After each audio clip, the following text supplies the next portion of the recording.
lady. Mr. Luetkemeyer is recognized for 5 minutes. Thank you, Chairman. Just have a couple of comments here before I get started for some questions, Mr. Mnuchin. But in response to a couple of comments you made with regards to oversight,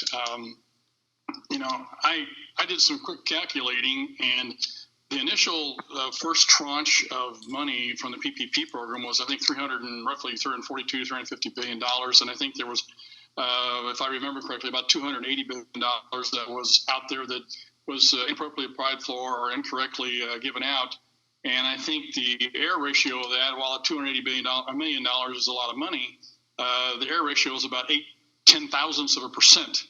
Anybody in the private sector would love to have that sort of an error ratio. Then when you start talking about the number of loans, you said 10,000 loans are out here that have got problems with them.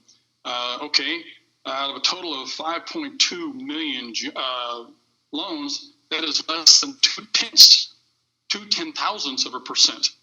Again, let's keep perspective on this. You can throw the numbers out there, but let's put perspective on them. And again, a 0.2% error ratio or fudge factor or whatever the problem is there, that's a pretty good rate. Even that's well beyond what we would expect for the government to be able to do.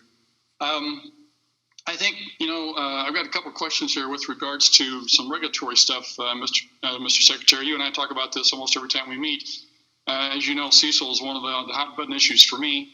That is a regulation that is out there that you, I think, have supported in the past to try and change and get rid of. I know the FDIC, the Fed, and Comptroller had an interim rule back in March in the CARES Act. We suspended it. I've got a bill to try and get rid of it altogether. I would hope you'd be supportive of an effort like that. We would be supportive of that, and I hope you don't mind. Since Chair Waters didn't ask me any questions, I do just want to acknowledge her work that she did with on CDFIs. I want to thank her for that. Well, to follow up Ms. Waters' remarks there, you were getting hammered for bragging about the successes in the implementation of the program. But I think a lot of it, your statements are in response to criticisms by the chairman initially. So it's kind of hard to figure out which hand you're supposed to respond to here. The other thing I want to talk about with regards to regulation is the troubled debt restructuring rule. As you know, there's also in the CARES Act, we've suspended that rule for a period of time here, and I think it's going to be continued to be important that we allow forbearance from the regulators to the banks and credit unions to be able to give forbearance to the customers to be able to get our economy back on track, unlike what happened in 08 and 09 as a result of the regulators going in and having to come in and classify all these loans and then force the banks to foreclose on all these folks, destroying businesses, jobs, communities, as well as the banks and credit unions themselves. So I'm hopeful. We've talked about this before, but I'd just like a quick response from you with regards to forbearance as well. It's really important, I think, do we understand the importance of giving forbearance to the lending institutions? Yes, I agree with you on that as well. Thank you. One other thing I want to talk about very quickly here is I know that one of the things that was some concern that would go to oversight here with regards to the stimulus checks that went out.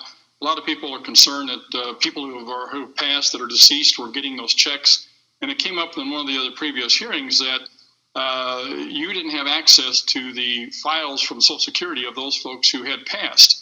Do you have that access now, or is there negotiations going on? We were told there were some negotiations going on to allow you access, so that if we have a second round of stimulus checks, you'd be able to do a better job of implementing those this next time. We do have access now, and we've recovered the majority of those funds. And there is a proposal in the Senate about potentially moving the death file to the IRS, which we would support going forward. But we do have access to that information if we get approval for more checks. Thank you very much.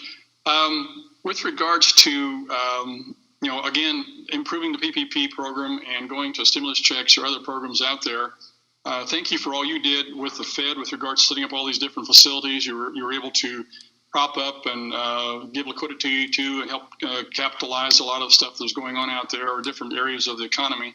What do you see as the weak areas of the economy that the PPP program would be helpful with regards to helping?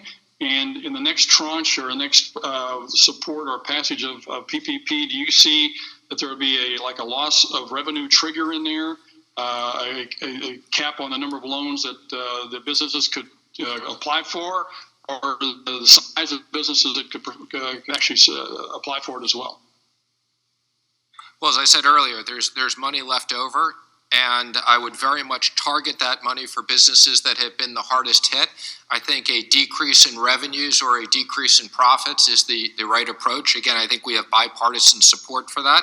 And it's many of the industries. It's travel, restaurants, entertainments, hotels, many industries that have been still hit very, very hard. Thank you, Mr. Secretary. My time is up, and I yield back.